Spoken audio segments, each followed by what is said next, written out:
S.WigginsTV. It's the one and only worldwide Wiggins. I ain't finna do too much talking. We about to hear some crazy stories, man. So please give it up for C-Nut. You live with Walnut Park. Yes, sir. What's the deal, man? One love, one love. I can't call it, man. Just trying to bring some wisdom to the streets. That's it.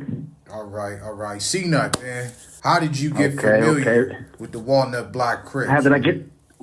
All right, we're gonna go back probably. I'm gonna say for me, I came through there and started doing my thing probably in the '90s with them. But at the end of the day, it was sort of as if the gang was starting. It was dying off, and with who I am, it rebuilt itself, because in the beginning of the gang, we had people in there that were afraid, and they smoked Sherman. They like to play different type of games, so they broke up the gang. Walnut used to be deep.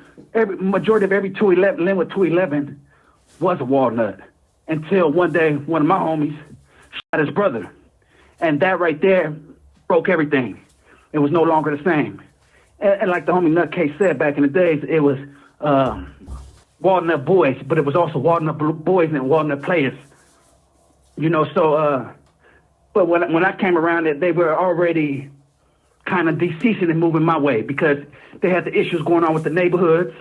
They had neighborhoods was trying to, all over everywhere. Neighborhoods is like neighborhood or nothing at the end of the day. And there was a lot of issues going on there. And to be honest with you, I think my block just burned their bridges on a certain side, and they came to my side. And then we started recruiting and bringing a different generation in. But me, myself, personally, for me, it was more 90s, with the 90s for me. In the 80s, I was LA bound with it. All right. Man, I got some things I want to ask. I don't know. I just don't want to jump into it, but okay, man. You developed a drug habit, man. What was your drug of choice, man? And what was some of the craziest things you done on there? Okay, I got you. All right. I got a problem. The drug problem, I can't blame it on nobody. But yeah, that started young. I think I probably was 12, 13. The homie passed me a stick, passed me a blue rag and a pistol. And that was it. I grew up and I threw up. Grew up, and I became the coldest Sherm head. That's the bad part, because eventually, in the beginning of me smoking Sherm, I only did it so that I could move around and sell my narcotics and do these things of that nature. And then, and also use it as my ghetto Viagra. But at the end of the day, the drug, after 16 years of using this drug, it don't work like that no more. Make you fear yourself. You get in fear of yourself. Your thing don't work no more. It become all bad. You have to find yourself again. The craziest things off the Sherm, man, there's a lot of crazy things off that Sherm. And, to be honest with you, the most craziest thing is when somebody killed my son's mom, which was Big Lurch, which was rapping. Tell us the story. Let's. Oh, Big Lurch from Texas. Yes, ran down Figueroa Naked off the PCP. Hey, listen. Tell us the whole story. Start from the beginning. Oh, I didn't even know you was talking about that, Lurch. Yeah. Okay. So, me and my baby mama, we had our little issues and ups and downs, and she would, we play the break up to make up game. She'd take off a week, I take off a week, whatever, and she wound up going over there with the lanes off of 109th, 110th and Fig or wherever it was, some pink apartments. Okay, all is well, whatever. So, whatever, she was getting into it over there, she wound up, and the sad part about a lot of things, man, is because the PCP, that was my drug of choice for a long time. So that was where I got my spiritual awakening in regards to, I can't be living like this, but so what happened is I guess Suge Knight wanted to sign him on death row with him. So they wanted to use him to be a real rapper. If you rap about cannibalism, then this is what you need to be doing. So the Div Lanes and all of them came up with a little twist, what they wanted to do, and that's what they did. So, he did that and broke my heart. So I had to do what I wanted to do. So I went over there and, ran up in their little store and did all this. And they like, he ain't from Lanes and this and that. So then after that, I turned myself in to LA County Jail to do my due. When I turned myself in, it was a trip because, he was high powered. So I get up to the yard, we go up to the roof, and guess what? I got my thing and he's there. But they make us turn when it's high power, so I had to turn. But for some reason, I was not able to hit him the way I was. The guy that told me, "Don't do it. Let me deal with this," and I let it go. But I really want to, But it's a deep story. It goes deep when it go to that because it's a lot of other entities behind that. Not just one person. They manipulated that man at the same time. So wait. But at the end of the day, wait. Go ahead. So yes, kind of, You kind of went for the people that's kind of square and not hip to the words. I understood what you said, but the night that it happened and you got the news, like kind of slowly walk us through what you remember happening, how you reacted, like that's your baby mama, man. Like what, like kind of walk us through it kind of slow. Man, go ahead. Yeah, it was a trip, man. I was at home. It was like the day after, and my mom came. She said, "Hey, got killed." So I go on one. First thing I do, go to 7th Street, go grab me a stick. It's time to go get with the function.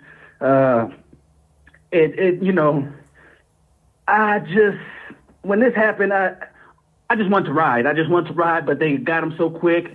And it was crazy because I even ran up in their store because at this point in time, I wasn't looking at him as being just Texas. I was looking at him as a lane. So if you're a different lane, you're a gang member. I'm on all of y'all. Not like that, but at that time I was on them. And so I ran up in the store and about to do my thing with the pistol and everything, light on me and everything. And once again, that light clicked. Do you want to be a father or do you want to be the boy that just lost his mom is going to lose a father now and you going to be up in the pen. So think about what you're doing. Man, I walked out again, but that's just how God, God always protected me when I was not in my right state, But yeah, how that happened was the crazy part about it is she had called me the day before it happened, trying to get some money to get up out of there.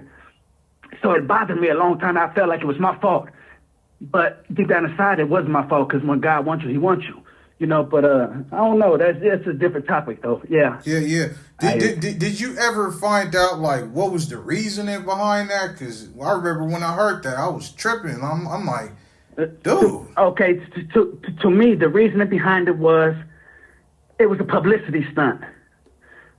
It was a publicity stunt because if a person is rapping about something, you're rapping about cannibalism, you're rapping about all this, and you talking about this and this and that. They're like, you got to be about it. If you're talking about your head buster, you out here doing this, you got to be about it. So he talking about cannibalism. So they preyed on her because she was pretty. Her name was Lovely Pocahontas from Compton, Tanisha Yesias. Right. My first love. But at the end of the day, they plotted it. I know how them plots go. I know Suge wanted. He was trying to sign no boy on the death row and all that. I know the whole. Through my discernment. Can you repeat that question one more time for me? Like what was the reasoning? Because what was the reasoning you believe behind Big Lurch? Because on Sharn, you feel me, you liable to do anything, but it's the next level. I did that 16 years. I did it 16 years. I can't say anything like that was premeditated in my mind. Yeah. That's true. I wanted to finish, but I was finna say, cannibalism. Like they said, he ate her guts allegedly. Like it was premeditated. That was premeditated. And, I believe that they were trying to build him a name so that he could go in there and do what he's doing now, getting his little money and going off of his jacket. But, that was premeditated. He was trying to get on there with Suge, and it got twisted up. And that's just what it was. And they used him because he was from Texas, so they was able to manipulate his mind. You know the streets of L.A., and, they move a little bit quicker than the next state. The next state probably about 7 years behind us, but a lot wilder than us. Right.